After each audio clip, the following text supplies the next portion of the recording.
जो कि है काशी विश्वनाथ ज्योतिर्लिंग। देवताओं ने भगवान शिव से पूछा कि ब्रह्मदेव और विष्णु भगवान में से श्रेष्ठ कौन है। अभी ब्रह्मा जी ने उस समय झूठ बोला। गुस्से में आकर भगवान ब्रह्मा का एक सर धड़ से अलग कर दिया। रानी अहिल्याबाई होलकर ने 1777 में बनवाया था।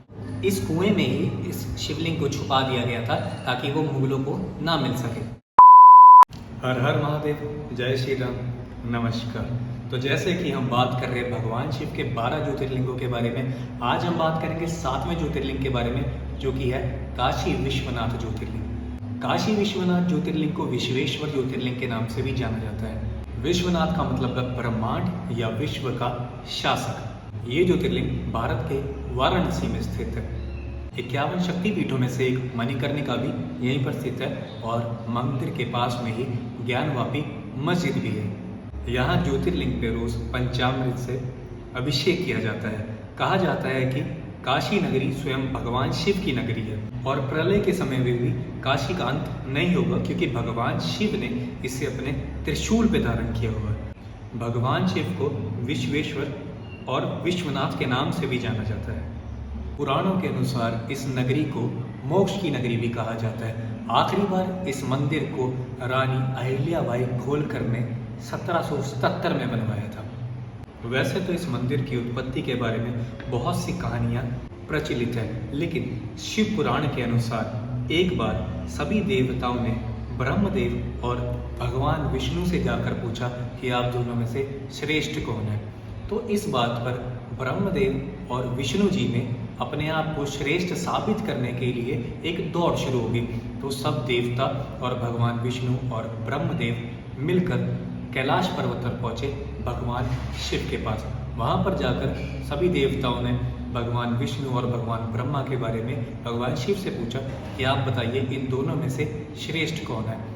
जैसे ही देवताओं ने भगवान शिव से पूछा कि ब्रह्मदेव और विष्णु भगवान में से श्रेष्ठ कौन है, तभी भगवान शिव के शरीर में से एक ज्योति का स्तंभ उत्पन्न हुआ और भगवान शिव ने विष्णु जी और ब्रह्मा जी को कहा कि आप देवों में से जो भी इस अनंत ज्योति का कोना ढूंढ लेगा, जो भी पहले इस ज्योति का छोर ढूंढ लेगा, वही सर्वश्रेष्ठ होगा। ये बात सुनकर ब्रह्मदेव और विष्णु जी दोनों ही उस ज्योति का छोर ढूंढने के लिए निकल पड़े। कुछ देर बाद भगवान विष्णु और ब्रह्मदेव वापस आ गए। जब भगवान शिव ने पूछा कि हे देवो, क्या आप उस ज्योति का छोर ढूंढ पाए? इस बात पर विष्णु जी ने भगवान शिव से कहा कि ये ज्योति अनंत है, इसका कोई छोर नहीं है। तभी ब्रह्मा जी ने उस समय झूठ बोला और बोला कि मुझे इस ज्योति का छोर मिल गया था। ये बात सुनने के बाद भगवान शिव मुस्कुराए। तभी भगवान शिव ने भगवान विष्णु को सर्वश्रेष्ठ घोषित कर दिया। इस बात पर ब्रह्मदेव को बहुत गुस्सा आया और उन्होंने भगवान शिव को बुरा भला बोलना शुरू कर दिया। तभी भगवान शिव के क्रोध से काल भैरव जी की उत्पत्ति हुई। उन्होंने गुस्से में आकर भगवान ब्रह्मा का एक सर धड़ से अलग कर दिया। जैसे ही ब्रह्मा जी को अपनी गलती का एहसास हुआ तो उन्होंने भगवान शिव से माफ़ी मांगी और माफ़ी मांगने के बाद भगवान शिव ने उन्हें माफ़ कर दिया। तभी बाद में ये ज्योति काशी विश्वनाथ ज्योतिर्लिंग के नाम से बहुत ज़्यादा प्रसिद्ध हुई। एक अन्य कथा के अनुसार जब भगवान शिव की माता पार्वती के साथ शादी हुई तो भगवान शिव उसके बाद कैलाश पर्वत पर चले गए और माता पार्वती वहीं पर अपने पिताजी के घर रहने लग गई।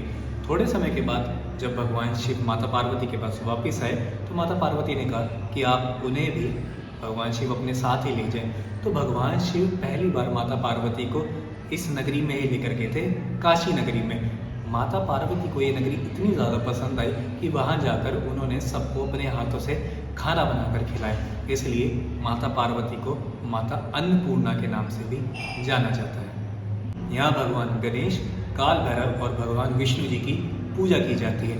मंदिर में एक कुआं भी है जिसे ज्ञानवापी के नाम से जाना जाता है। कहा जाता है कि जब मुगलों ने इस मंदिर पर आक्रमण किया था तो इस कुएं में ही इस शिवलिंग को छुपा दिया गया था ताकि वो मुगलों को ना मिल सके। इस ज्योतिर्लिंग को मोक्ष के धाम के नाम से भी जाना जाता है। कहा जाता है इस ज्योतिर्लिंग के दर्शन मात्र से ही इंसान जीवन और मृत्यु के चक्र से मुक्त हो जाता है। अगर आपको इन चीज़ों के बारे में जानकारी नहीं थी तो मेरे चैनल को फॉलो और सब्सक्राइब करें ताकि ऐसी कोई भी जानकारी आपसे छूट ना जाए। हर हर महादेव, जय श्री राम, नमस्कार।